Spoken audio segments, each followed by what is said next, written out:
안녕하세요. 군사도폭입니다. 최근 유럽의 여러 국가들이 우크라이나의 대규모 서방제 전차를 공유하기 시작하면서 폴란드 못지않은 규모의 거대한 한국 무기 방산 수출이 유럽에서 두 번째로 일어날 조짐이 보이고 있습니다. 지난 1월 31일 우리나라 방산업계 소식에 따르면 루마니아 국방부 병기총국장 테오도르 인치카시 병기총국장과 비치 모카누 군자원실 부실장 등을 중심으로 한 루마니아군 고위 대표단이 현대 로템과 하나 에어로스페이스 시설을 잇따라 방문했는데요. 현대 로템에서 이들은 K2 흑표 전차와 K808 장갑차, K806 장갑차를 생산하는 시설을 살펴보고 현대 로템이 생산 중인 여러 전술 차량들에 관한 설명을 들었습니다. 이후에는 하나 에어로스페이스에도 방문해 K9 자주포와 AS-21 레드백 장갑차에 관한 설명을 들었는데요. 여기에서 루마니아 대표단은 직접 K9 자주포와 AS-21 레드백 장갑차에 올라타 시승을 해보고 생산 시설을 점검하기도 하며 그 과정을 꼼꼼히 지켜봤습니다. 루마니아가 처한 상황과 이들이 필요로 하게 될 우리나라 무기 규모를 보면 폴란드에 이어 수십조 원 규모에 달할 방산 무기 수출이 또다시 유럽에서 이뤄질 수 있을 것 같은데요. 게다가 최근 유럽에서 독일의 위상에 대한 변화를 보면 이 같은 수출은 시작일 뿐 유럽 대륙 전체에 대한 엄청난 규모의 한국 무기 수출이 예상됩니다. 그 이유가 무엇일지 좀 더 자세히 알아보겠습니다. 가장 빠른 위스키 정보 공유 플랫폼 데일리 드링크와 함께합니다. 전문가는 아니지만 해당 분야의 정보를 조사 정리했습니다. 본의 아니게 틀린 부분이 있을 수 있다는 점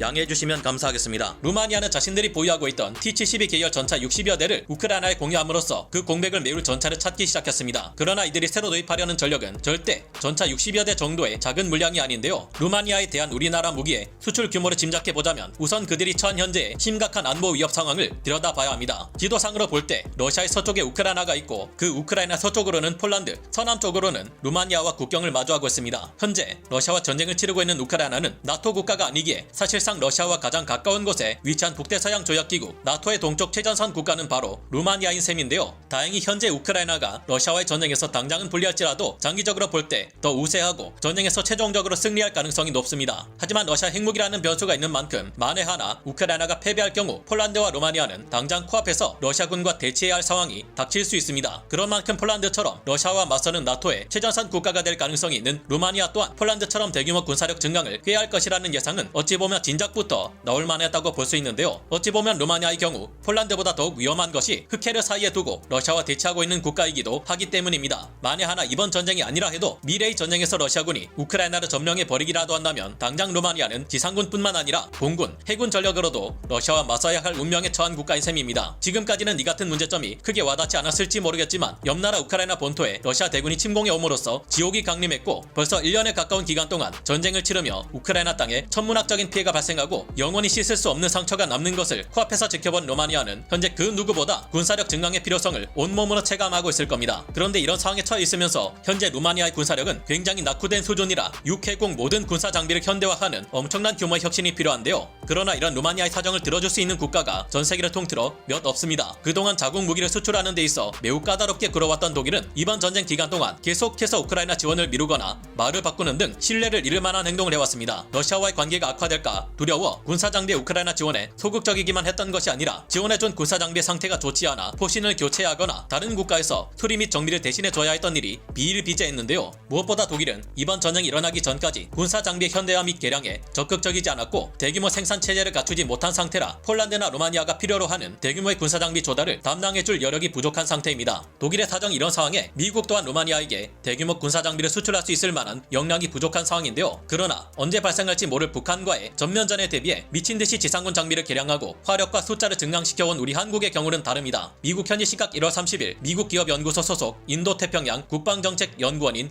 블레이크 헤르징거는 미국의 외교 전문지인 포린 폴리시에 기고문을 남겨 우크라이나 전차 지원을 둘러싸고 독일이 자초한 논란으로 인해 유럽의 국방 파트너들이 새로운 대안으로 한국의 K2 전차를 주목하고 있다고 분석하기도 했습니다. 그는 한국이 유럽의 전차 시장을 휩쓸 수 있다라는 제목의 기고문에서 폴란드에게 한국과의 거래는 독일 방산업체 라인메탈보다 훨씬 빠르고 경쟁력 있는 금액으로 전차를 확보하는 방안이라고 평가했습니다. 앞서 21조 원 규모의 방산무기 도입, 잠재적으로는 40조 원 이상에 다다를 수 있는 무기 도입을 우리 한국에게 주문한 폴란드처럼 루마니아의 군사력 증강에 대한 가장 현실적인 대안 역시 우리 대한민국의 무기 수출인데요. 우리나라는 지난 2022년 12월 6일에 이미 폴란드가 계약한 K2 전차와 K9 자주포 48문 초도 물량을 4개월 만에 현재 총알 납품함으로써 신뢰를 지켰습니다. 실제로 루마니아는 폴란드가 루마니아가 한국산 무기를 대량으로 도입한 것에 주목했습니다. 한국산 무기는 서방제 나토 표준 규격과 탄약 및 장비들과 호환이 가능하면서 가격은 저렴하고 성능은 뛰어나다는 것이 여러 번 입증되었습니다. 무엇보다 폴란드처럼 단기간에 대규모 전력 증강을 이뤄야 하는 루마니아에게 있어 세계에서 최단 기간 안에 대규모의 전력 증강을 가능하게 해준다는 데서 누구보다 신뢰할 만한 국가가 우리나라인데요. 이번 대표단 방문에 앞서 루마니아에서는 작년 12월 이미 안젤 틀버르 루마니아 국방장관과 니콜라이 이오넬 치우커 총리가 방한해 관련 현장을 점검했습니다. 오는 2월에는 클라우스 요하니스 루마니아 대통령이 우리나라를 방한해 관련 사항을 발표할 예정인데 아마도 이때 한국산 무기를 루마니아가 도입하는 계약에 관한 이야기가 분명 나올 것으로 전망되는 상황입니다. 현재 루마니아군은 8개의 전투여단 및 4개 전투지원여단 그리고 2개 병참여단이 현역으로 구성되어 있으며 유사시 이들을 지원하기 위해 10개 예비군 전투여단과 5개 예비군 전투지원여단, 2개 예비군 병참여단을 운용하고 있는데요. 이들은 7만 5천여 명의 군인 그리고 1만 5천여 명의 군무원으로 구성된 9만여 명의 병력으로 이들 중 절반에 가까운 4만 3천여 명의 병력이 지상군에 치우쳐져 있습니다. 하지만 폴란드를 비롯한 유럽 여러 각국들이 이번 전쟁 이후 군사력의 규모를 배 이상으로 증강시키겠다고 한 것처럼 루마니아 군도 그 규모를 배 이상으로 늘리고 투입하는 국방 예산 또한 더욱 크게 늘릴 것을 예상할 수 있습니다. 역시나 루마니아는 우크라이나 전쟁을 계기로 국방비를 GDP 대비 3%대 이상으로 확대할 것으로 보이며 우리나라 방산업체들의 주요 수출국으로 자리 잡을 수 있을 것이 예상되는데요. 올해 루마니아의 무기 구입 예산은 한 해 루마니아의 국방 예산 8조 6천억 원 중 40% 정도인 3조 원 정도지만 이 금액은 앞으로 더욱 늘어날 것으로 예상됩니다. 현재 루마니아 육군에서는 매우 노후된 T-55 1세대 전차와 그 파생형 전차인 TR-85 전차, TR-85M1 비조눌 전차를 모두 합쳐 410대 보유하고 있으며 BMP-1 장갑차를 개량한 MLI-84 보병 전투 장갑차를 142대 보유하고 있습니다. 여기에 자국산 보병 수송 장갑차를 1000여 대 가까이 운용하고 있습니다. 여기에 소련제 화포를 현재 생산한 것들을 900여 문 운용 중인데요. 그러나 이들 장비들은 워낙 노후된 것들이 많아 이미 단계적으로 교체 작업이 추진 중이며 장기적으로는 이들 장비 모두를 현대화된 서구식 무기체계로 완전히 갈아치워야 할 것으로 보입니다. 그렇기에 루마니아가 우리 한국으로부터 도입할 것으로 예상되는 무기체계는 우선 K2 전차의 현지화 버전 400대, AS-21 레드백 장갑차 100대, K808 차륜형 장갑차나 K806 차륜형 장갑차 수백 대, K9 자주포 100문 이상 등입니다. 현대적인 군사 장비가 별로 없는 루마니아의 사정을 고려해 좀 더 어필해 볼 만한 무기체계로는 한국제 대전차 미사일 현궁이나 신궁 보병 휴대용 지대공 미사일, 천궁 블록 1, 2 방공 시스템, 천무 다연장 로켓, 폴란드가 구매하는 FA-50 블록 20급 전투기 등이 있는 것 같아 이들의 수출 제한도 해보는 것이 어떨까 생각해봅니다. 제블린 대전차 미사일은 냉각하는 데 시간이 필요하기에 바로 발사하기 어렵지만 한국제 현궁은 거의 즉시 발사가 가능하며 가격은 더 저렴하다는 장점이 있는데요. 신궁은 더 가벼우면서 역시나 스팅어 휴대용 지대공 미사일보다 더 저렴하며 천무 다연장 로켓 또한 하이마스보다 더 빠르고 저렴하게 확보할 수 있는 뛰어난 다연장 로켓 시스템입니다. 장갑차의 방호력과 기동력, 다양한 탐지 센서 및 타격 능력이 중요한 루마니아 전장에서 AS-21 레드백 장갑차는 뛰어난 전투 수행 능력을 자랑할 것이고 모듈화된 고무 궤도를 현장에서 즉시 교체해 운용할 수 있다는 특별한 장점으로 용이하게 운용할 수 있을 것입니다. 55 구경장, 120mm 활강포 포신을 갖추고 뛰어난 사격 통제 장치를 통해 기동 중에도 매우 정확한 포격이 가능한 K2 표전차, 타의 추종을 보라는 세계 최강급 자주포로 러시아군의 모든 자주포들을 능가할 것으로 평가되고 있는 K9 자주포 또한 큰 도움이 될 것이고요. FA-50 블록 20급 전투기는 최신형 A4 레이더를 장착해 더욱 먼 거리에서 적을 격추할 수 있고 다양한 임무를 수행 가능한 다목적 전투기로 거듭났기에 수적 주력 전투기로서 활용하기에 부담이 없는 가성비 높은 전투기가 될 것으로 보이는데요. 폴란드와 달리 해군 전력의 증강도 필요한 루마니아 입장을 고려할 때 여유가 된다면 우리가 건조한 한국제 전투함이나 도산 안창호급 잠수함 등의 도입은 어떨지 제안해보고 싶은 것은 저뿐만이 아닐 듯하네요. 예상대로 나토의 동쪽 최전선 국가인 루마니아가 한국산 무기 대량 도입으로 강력한 군사력을 갖추고 우리 한국 또한 폴란드에 이어 대규모 수출을 통해 유럽 대륙으로의 진출에 있어 확실한 도장을 찍을 수 있게 되기를 기원해봅니다. 오늘 군사 돋보기 여기서 마치고요. 다음 시간에 다시 돌아오겠습니다. 감사합니다. 영상을 재밌게 보셨다면 구독, 좋아요,